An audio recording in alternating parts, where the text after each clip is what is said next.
Hey guys, how's it going? Joseph Sorrow, welcome to the Joseph Sorrow channel. So, I recently made an order on Amazon. If you guys check out my Twitter account, Captain Joaquin, um, I posted a little kind of issue I was having where I couldn't really decide whether I wanted between three machetes. They were all cold steel: the Copus machete, the Thai machete, and the Latin cutlass style machete. I narrowed it down to the Thai and the cutlass and the Copus, and then in the end I decided to go with the Copus. But I had a little money left over to get something else as well, and well, this cold steel item happened to be on sale when I was looking for that. So let me show you guys what I got. So this is just a little bit of an unboxing video, not an official review or anything, but it is a cold steel product. And what? Oh, you still can't see it. Why? Because it still has that on it. Well, there she be, ladies and gentlemen. Check that out. Now, I've been looking at this knife for a minute. Kind of just waiting for the right time to actually order it. Do I really have a need for any more knives? No, but I always had a curiosity of having a spear, and I've always had a curiosity of a weapon that's multitasking, so that's kind of why I bought this to check this out. Okay, let me show you guys. Oh. This is the cold steel Bushman Bowie knife. So it's got about, I think, if I remember right, a 7-inch long blade and a hollow handle. Now this is made from one piece, as far as I have understood, and honestly, if you take a good look at it, the handle, it pretty much looks like it is only made out of one piece. And I believe they mentioned it is SK5 steel on this one. No, this is just a generic box, so they really don't say anything there. But yeah, if I remember right, the blade looks about 7 inches. Handle, maybe about 3 1/4, or 4, maybe 4 1/4. So, SK5 steel, I already mentioned that. But yeah, main feature that I was really curious about with this knife is the hollow handle, making a spear option, because I don't have a spear. Now, cold steel does have a higher end spear. I mean, for some people it's subject to debate of how high end it is.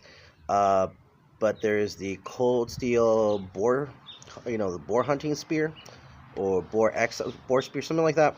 Anyways, and it was on sale. I just didn't have that much money. And it kind of sucks because it was on sale for a pretty decent price, almost 40% off, and from its usual price. And yeah, but I just couldn't afford it, so I'd settled for for, as far as I'm concerned, the next best thing.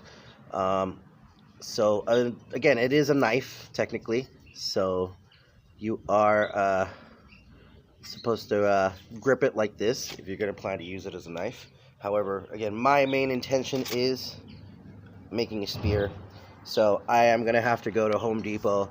I'm going to see if maybe a standard broom handle will make a half decent spear shaft. I am not exactly sure though, because I'm worried about the flare, how it flares out like that. How it cones out more open. Might not be enough room for just a broom handle. But for a certain size, like piece of wood, you find out in the middle of nowhere, it should definitely work out for you. Again, not really a review, just out of the box, kind of shooting the shit with you guys. First SK5 steel blade that I've owned. I used to work at a knife shop, so I've sold these several times. Not this particular one. The other one I was mainly looking at, and it's one that I've actually sold when I worked at a knife shop, is the other cold steel Bushman, where it's not the Bowie edge, it's more of a regular knife blade rather than this little hunch up here. But I wanted this specifically because if I do just have this as a spear, I want to sharpen this top area right here. That's definitely for sure. No, for a spear, you would need to sharpen that. Not as thick as I thought it would be. Looks like maybe 3 mils thick. You know, it's a little thicker than their machetes, maybe just a little bit thicker, but it would be very slight. But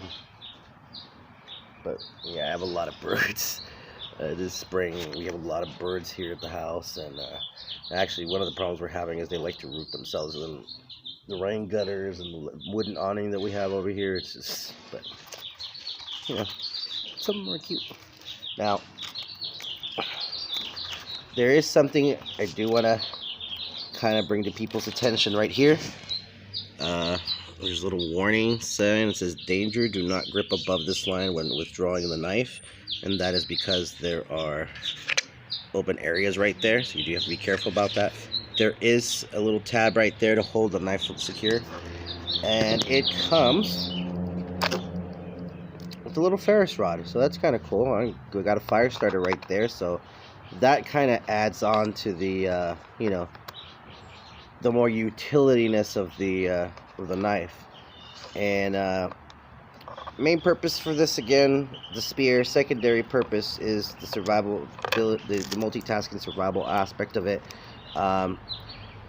If for any reason I decide that as like a spear by itself, this is not gonna cut it, you know, I am definitely, it looks like a good blade. I've only seen maybe 1 or 2 pictures where people are talking about defects on them, but I would definitely put one, either this one or buy another one, obviously the same style, because again, I want to sharpen this to make the more of a, you know, kind of more spearish point, you know, double-edged, at least to some degree. And I could just buy another one and put it in my bag, in my, you know, EDC bag or my emergency bag that's kept in the car at all times. So, because that's where I used to keep my cold steel Kuki machete. But since I gave both of them away, I don't really have a knife particularly that sits in that bag anymore. Not to say that I don't, you know, put a knife in there when I'm going out and about. Obviously, it has to have one, but I don't have one that's fully dedicated to it. So I think this might cut it. Only time will tell. Only testing will tell. So again, just shooting the shit with you guys. Thank you guys for watching. If you guys like the video, hit the like button and subscribe. And yeah, have a good one.